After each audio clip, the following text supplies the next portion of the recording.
Estuve un año en ingeniería civil en el CEU y no me agradó. Fue cuando me empecé a empapar todo esto de la historia económica y eso, y hice examen para entrar a CEU. Me quedé, pero pasaron una serie de cosas y ya decidí cambiarme A la metro. Es la metropolitana, ¿no? Sí. Qué bueno, pues si te convino y tú querías, pues mejor. Sí, igual, sí. Economía es muy interesante. Factores que me beneficiaban más. Claro. Qué bueno. Pues todo oídos, Justin, a tus órdenes. Pues ahora sí ya está grabando, ¿no? Pero pues prácticamente, o sea, como que me gustaría como empezar como platicándote como la intención de todo esto.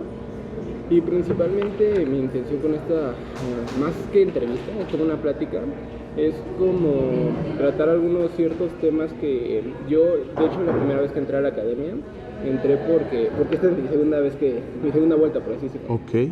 La primera vez entré, pero no estuve como en todos los Todas temas. las clases. Ajá, pero la verdad es que sí me gustó muchísimo. Y una de las cosas por las que decidí entrar es porque estaba haciendo un libro. Y dentro de este libro prácticamente se llama Independiente. Y era, empecé con este libro porque, por ejemplo, cuando empezó pandemia y yo regresé como a mi casa, me di cuenta, no solo en mí, sino como en muchas personas, que existía un patrón de dependencia, ya sea a otras personas, ya sea a algunas sustancias, ya sea a ciertas situaciones, pero hay una cierta constante dependencia de las personas hacia otras cosas. Sí. Entonces como que yo me empecé a dar cuenta de esto y como que empecé como a querer buscar como el proceso para volverme más independiente, ¿no? Sí. O sea, también porque como que ahorita no me considero una persona independiente bajo los aspectos como que yo considero que es una persona independiente. Y realmente como que también parte del propósito de este libro es eso, o sea, llegar a hacerlo y a través del proceso ir como viendo las cosas que se quieren desarrollar, ¿no? Claro. Y pues prácticamente parece eso, ¿no? O sea, Padrísimo. porque pues como que esa fue la primera parte, o sea, a pensar en los temas que quería hablar, pensar como en ciertas como posturas que también quería tomar, y ya después como esta como segunda parte, sí, lo que quiero es como que ya no solo yo pienso, yo creo, yo digo, sino como que empezar a abrirme un poquito más a otras perspectivas que siento que también podrían nutrir un poquito más estos temas. Claro. ¿Me explico? Sí, encantado. Entonces, Fenomenal. Como tal, pues como que sí que me quería que tú fueras como el primero, porque como que te sentí como mucha apertura. Gracias. Y pues me gustaría platicar contigo acerca de Encantado. Soy un libro abierto. Ok.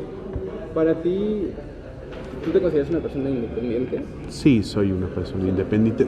Vaya, creo que un 100% de independencia y también referente a qué, ¿no? Porque puede haber independencia económica, puede haber independencia religiosa, puede haber independencia ideológica. Sí, claro. Yo creo que si yo te dijera 100% independiente, te mentiría.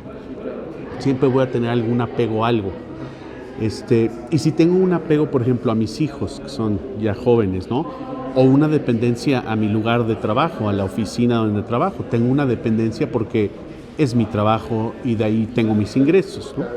Entonces sí, no soy 100% independiente. Totalmente.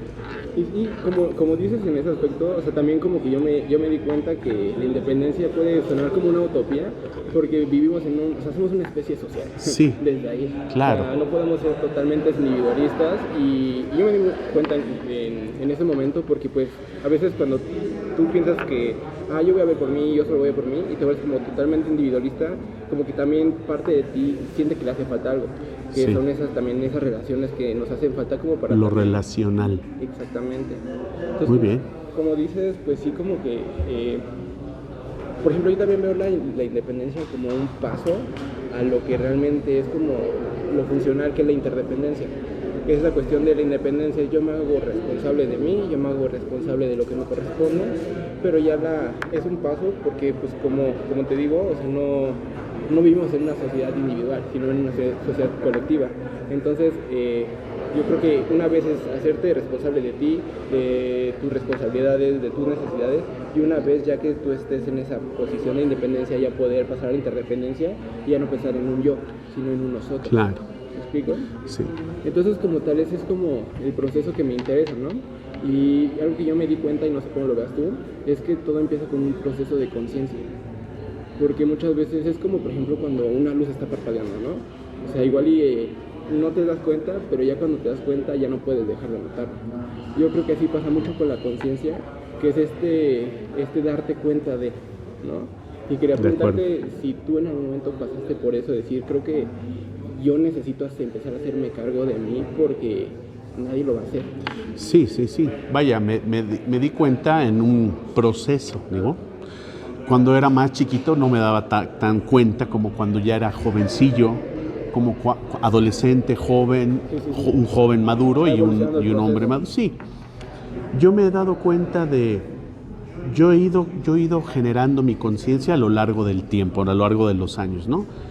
Y para mí el darme cuenta tiene que ver con lo que yo he leído, con lo que yo he vivido, o sea, mis experiencias, mis lecturas, mi conocimiento, mi ámbito de atención, porque en algunos momentos he tenido un ámbito de atención distinto de acuerdo a la época que corrió. Por ejemplo, cuando tenía 16 o 15 años, mi atención estaba en la música, a lo mejor en el rock and roll o en las bandas de mi época, y mucha de mi atención estaba en eso que tanto me gustaba, ¿no? Después pasó a las lecturas, por ejemplo, ¿no? Y a lo mejor al principio me gustaban mucho más las novelas o mi centro de atención estaba en lo bien que podría escribir un escritor fulano de tal. Decía, ay, qué bien escribe este cuate, y seguía un poco sus libros y sus tendencias. En mi caso yo me di cuenta que me empezaron a llamar la atención más los libros que hablaban de trascendencia, de desarrollo de la conciencia, de metafísica, de mística, en mi caso particular, porque sí me he dado cuenta que esa es mi búsqueda de vida. Y por ejemplo, ¿te diste cuenta de eso desde el principio o fue a través de, por ejemplo, cuando empezaste a leer eso de trascendencia, de espiritualidad un poquito más, era porque lo necesitabas o llegó y en ese momento fue como un clic que hizo en ti? Yo me descubro desde muy niño haciéndome preguntas filosóficas. Yo desde muy niño, antes de que me pasara cualquier cosa negativa en la vida, ahorita te cuento. Crítico. Sí tengo esta naturaleza crítica, pero me hacía la pregunta, desde muy niño me hice la pregunta de ¿qué hubiera pasado si nunca hubiera existido nada? ¿Para qué estaría esto aquí? ¿Por qué somos? Y pudo haber muy bien nunca haber sido nadie nada, y pudo haber no existido nada y sería como un vacío. Ese tipo de preguntas me las hacía desde muy, muy niño.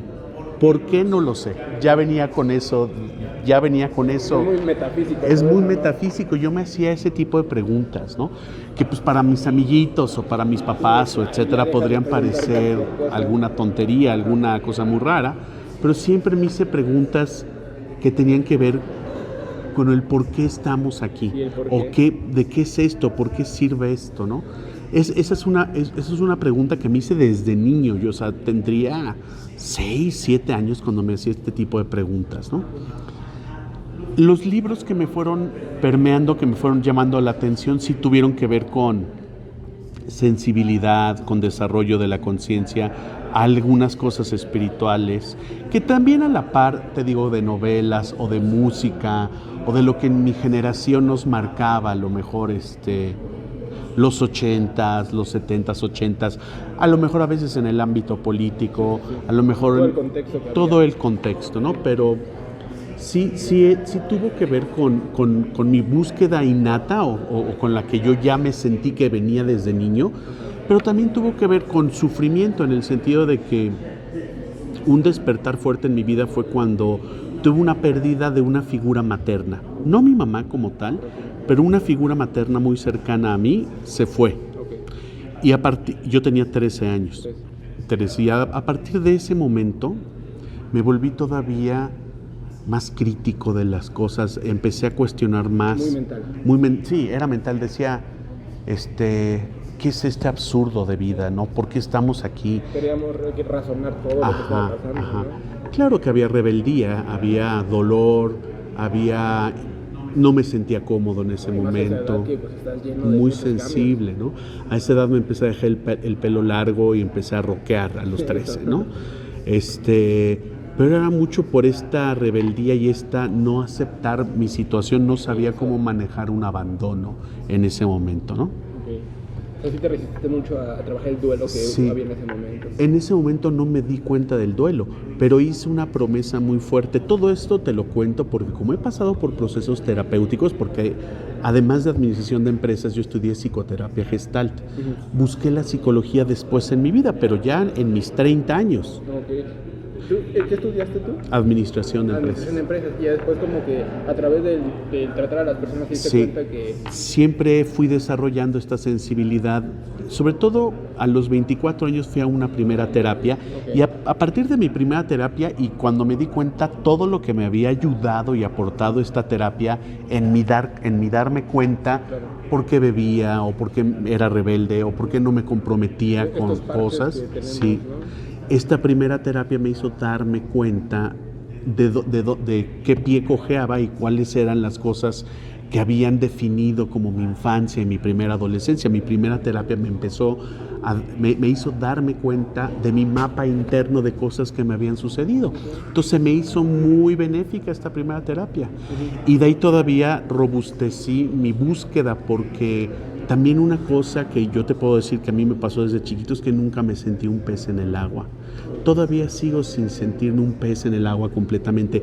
Siempre he mirado un poquito la vida y mis cosas de lejitos, a excepción de cuando bebía alcohol con mis amigos. Entonces ahí sí entro en la palomilla completamente y ahí sí me integraba, ¿no? Pero era una integración que tenía que ver con un intoxicante, con el alcohol, ¿no?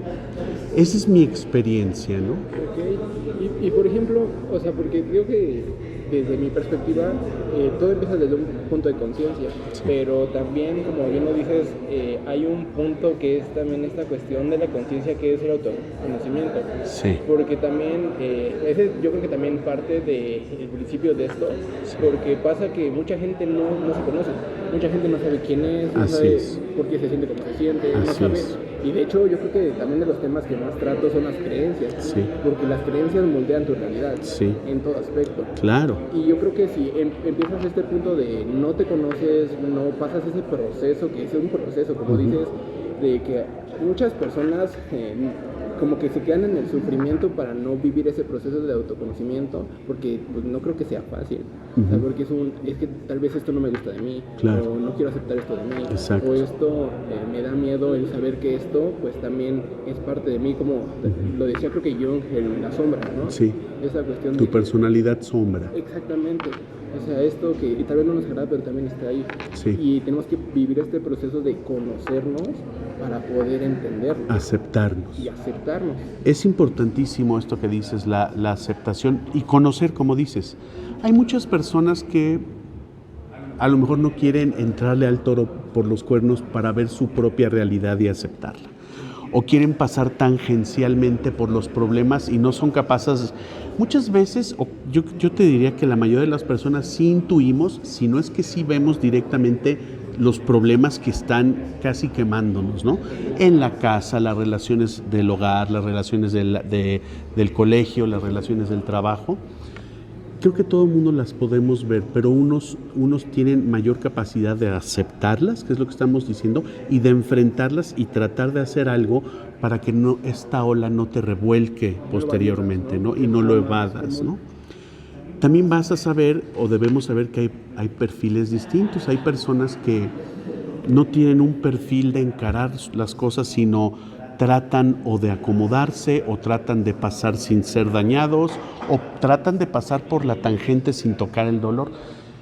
Sea como sea el perfil que cada uno tenemos, yo creo que lo que más detona un cambio y una oportunidad de un trampolín, un salto en conciencia, para mí es el dolor, el sufrimiento completamente. No el dolor físico, sino me refiero al sufrimiento por una pérdida, por un abandono, sobre todo con temas relacionales. Empezamos hablando de que no podemos vivir en una sociedad sola, ¿no? Tu libro que se llama Independencia, realmente somos muy poco independientes. Yo te dije, pues soy bastante independiente, al menos económicamente hablando soy independiente. Pero en un plan macro, pues somos dependientes del planeta, del Sol, que es otro globo que está fuera de la Tierra. O sea, la Tierra depende de un Sol completamente y si nuestro planeta depende de otra esfera que nos da calor, ahí te habla de que no somos independientes. De hecho, todos tenemos un nivel de dependencia de algo. Todos estamos interconectados. Todos estamos interconectados y todo es relacional. Todo esto te lo comento porque para mí el sufrimiento más fuerte que un ser humano puede enfrentar es en relación a algo, a unos padres, a una pareja, a unos amigos. Siempre uno sufre por algo. O que te abandonan, o que no te aceptan, o que te rechazan. Pero siempre es algo externo. Siempre, sí, pero es un factor por una relación. Ajá. O sea, no va, es difícil que uno sufra porque a lo mejor tienes una motocicleta y te la roban. Sí. Puedes sufrir por la moto, pero no vas a estar masticando ese sufrimiento durante 5 años. Como que eso se puede superar de una manera más rápida cuando son cosas materiales. Pero cuando son cosas relacionales, que una novia, un novio, una madre, un padre, un amigo, una amiga, así es. Yo creo que los focos de más sufrimiento tienen que ver con las relaciones de nosotros, con la aceptación o el rechazo que sentimos de nuestros seres queridos o a los seres en donde escogemos poner nuestra confianza, nuestra fe, y si esas relaciones se truncan, se terminan por lo que sea, ¿me explico? Yo creo que esas son las fuentes de sufrimiento más patentes que tenemos, y ese sufrimiento detona un avance si lo sabes ver. Si no estás listo para aceptarlo y para ver un cierto sufrimiento, puede ser como una mosca que trata de salir, pero todavía hay un vidrio y pum, choca y se regresa y lo va a volver a intentar y choca.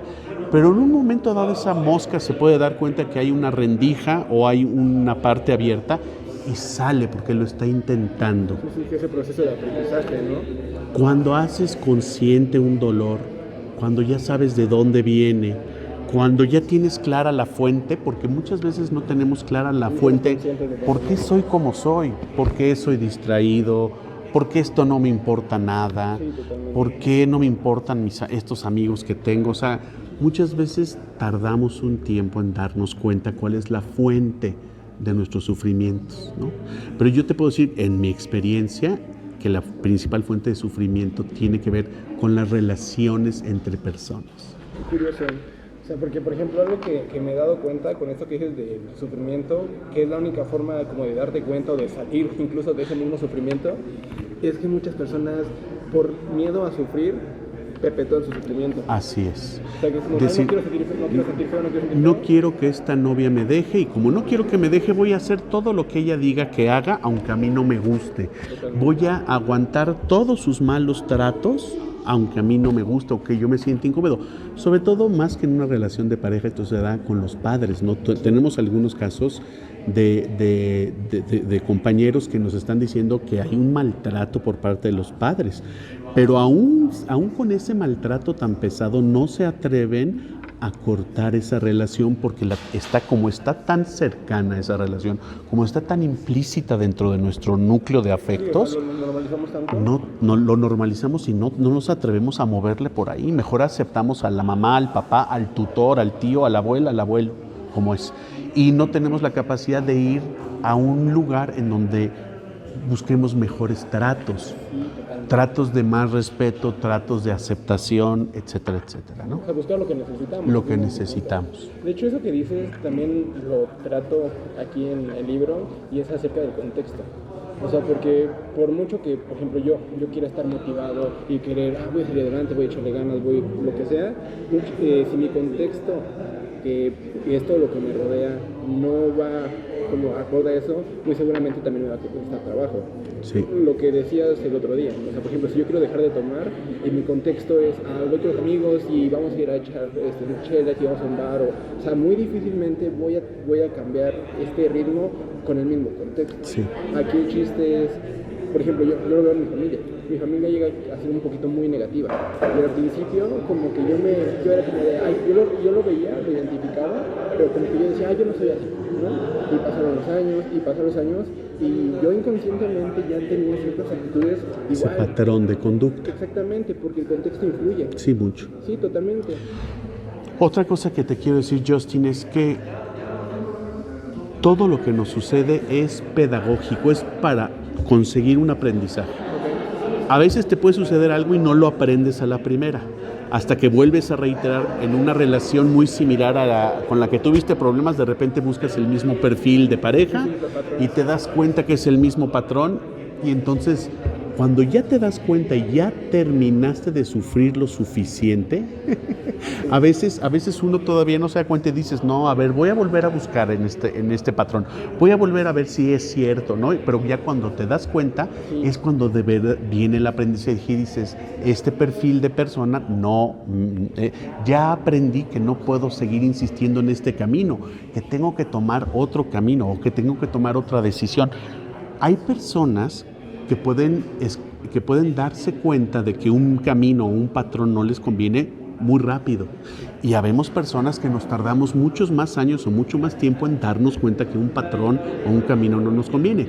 Eso ya depende de cada persona, de su bagaje, de tus experiencias, de tu conocimiento, de tu voluntad.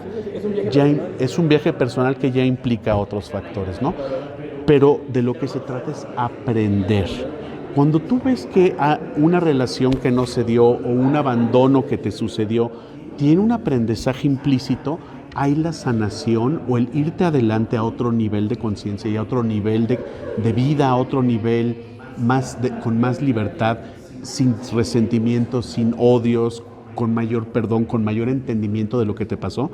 Cuando tú consigues ver que es un aprendizaje y te das cuenta en qué te está ayudando ese aprendizaje, es cuando solventas más rápido los problemas que puedas llegar a tener en los caminos. Pero tiene que haber un darse cuenta de que algo te está sucediendo por un aprendizaje. Es un universo pedagógico, decía Gerardo Schmedling, que es uno de los tutores, es uno de los senseis de Borja Vilaseca. Gerardo Schmedling. ¿Él es el que habla sobre la ley de la correspondencia? Sí. Esta cuestión de que lo que te toca vivir es porque es lo que tienes que hacer. Sí, señor. ¿No? Esa es la ley del karma incluso. Okay. Lo que tienes que vivirlo, aunque te trates de evadir, o aunque te hagas menso un rato, te hagas tonto de algo que tienes que enfrentar, si tienes que vivirlo por un aprendizaje, es importante que lo vivas.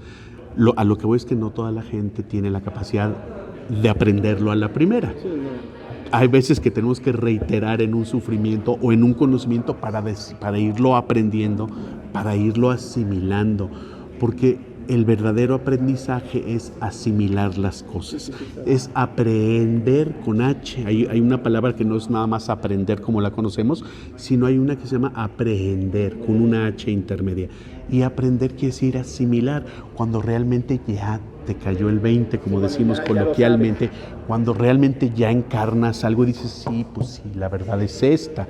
Entonces ya la ves muy clara, entonces ya cuando has visto claro un aprendizaje, tienes mayor capacidad para irte por otros caminos y has trascendido una prueba, has pasado un nivel.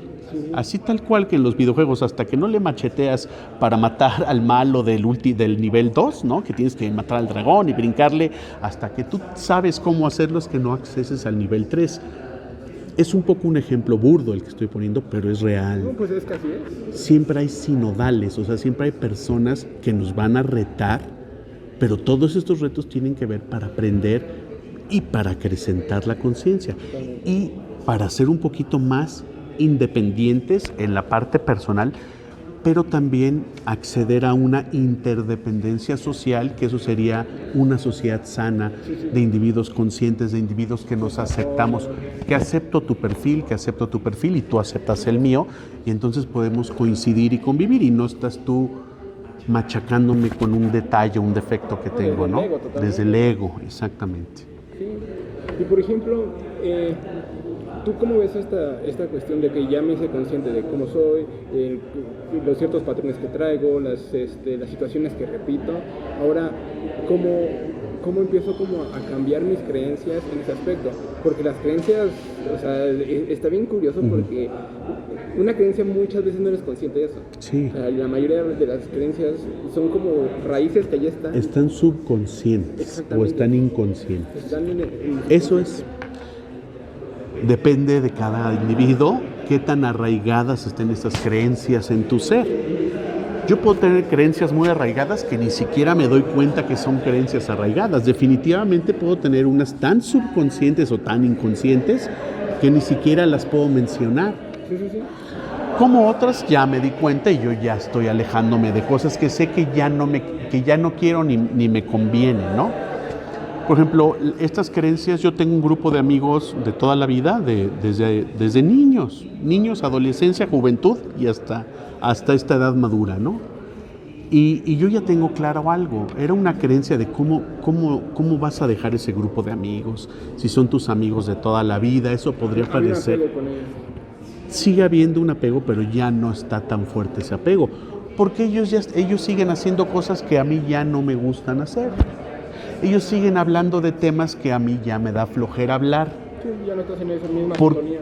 Porque como yo he tenido gana de descubrir otras cosas, otro conocimiento, otros libros, otros grupos de interés, ya me doy cuenta que pues ya las pláticas con cierto grupo, aunque sean amigos nucleares de hace muchos años, ya no me interesan, ya me aburren y prefiero ya no desperdiciar un tiempo porque ya sé lo que sucede con ese grupo de amigos, ¿no? Esa es una creencia que ya tengo superada, porque a lo mejor hace 20 años hubiera dicho, no, son mis amigos, tengo que estar yo todavía con ellos, solidariamente tengo que hacer lo mismo que ellos, tengo que seguir bebiendo igual que ellos, tengo que seguir siendo parte de ese grupo porque me necesitan o porque me siento con mucha cohesión con ese grupo de amigos y ahorita ya no siento eso. ¿Qué es lo que decías también con los papás, no? Que muchas de eso de, es que no puedo separarme o cómo los voy a confrontar, sí, es por las creencias que tenemos arraigadas socialmente. Ahí te va algo importante. A ver. Lo que realmente te va a ayudar a dejar una creencia es cuando encuentras un gusto en otras cosas que te sacan de esa creencia. Yo tenía la creencia que el amor de mis papás era el más incondicional, es un ejemplo. Yo tenía la creencia que el amor de mi papá y mi mamá era lo máximo, era el amor máximo por lo que yo veía acá, ¿no? Pero de repente conozco una mujer, conozco una chava y conozco que ella tiene un amor distinto al de mis papás y que el amor que ella me está brindando es un amor que a mí me ha hecho crecer y me doy cuenta de ese crecimiento y me doy cuenta que ella me ha impulsado a acabar una carrera o a tomar un trabajo y a hacer un dinero y a hacerme independiente con ella. Entonces de repente el amor que siento por una persona nueva, como ya me sabe mejor, como ya es un placer superior al otro placer, entonces ahí ya las creencias de que el amor incondicional de mis papás era lo máximo se termina cuando accedes a un nivel de conciencia superior que te sabe mejor o que te tiene más tranquilo o que te tiene más en paz o que te gusta más. Y por eso es importante el dejar ir, ¿no? Sí. Porque pasa esto de que a veces nos aferramos a las cosas y todo, es que no me voy a volver a sentir como antes me sentía. Así es. Pero es como de, si estás aferrándote a eso, que ya sentiste que no te estás dando oportunidad para sentir algo incluso mejor o diferente, ¿no? Sí. Hay un factor importante para el crecimiento, para la independencia y se llama valentía, valor, voluntad y valentía. Porque muchas veces la gente no se quiere ir de un medio ambiente porque tiene miedo a no encontrar algo similar o que vayas a morir en el intento, o que ya nunca nadie más va a protegerme o va a acompañarme o me va a querer. Hay un cierto miedo de dejar esta tribu en pos de otros horizontes porque no sabes cómo te va a ir, porque hay un temor al futuro, a la incertidumbre de lo que pueda pasar. Pero con valentía y con voluntad, cuando tú tienes la voluntad de salir y valientemente sales de un ciclo en pos de otro, luego te das cuenta que hay otros grupos y que no pasa nada y que ese valor está justificado porque encontraste una tribu nueva o una pareja nueva, unos amigos nuevos o una profesión nueva o un trabajo que es más significativo para ti. El chiste es que te vaya sabiendo mejor. Tú cambias un placer inferior por un placer superior. Tú cambias un estado ya insípido por un estado saboro. Si esto ya me sabe insípido, pero este otro grupo de personas me sabe mucho sus pláticas, naturalmente te vas a ir hacia allá. Sí, a lo que más te atrae. Lo que más te está sabiendo, lo que más te está significando, lo que más te está gustando y atrayendo tu conciencia, atrayendo tu energía, te dan ganas de apoyar otros grupos porque ya tu energía se ha pasado a otros lados, pero va a requerir cierta valentía de romper este círculo vicioso o de romper un círculo, aunque no sea vicioso. Finalmente tenemos que romper un círculo cuando nos volvemos maduros, ¿no? Al tiempo, perdón. Voy a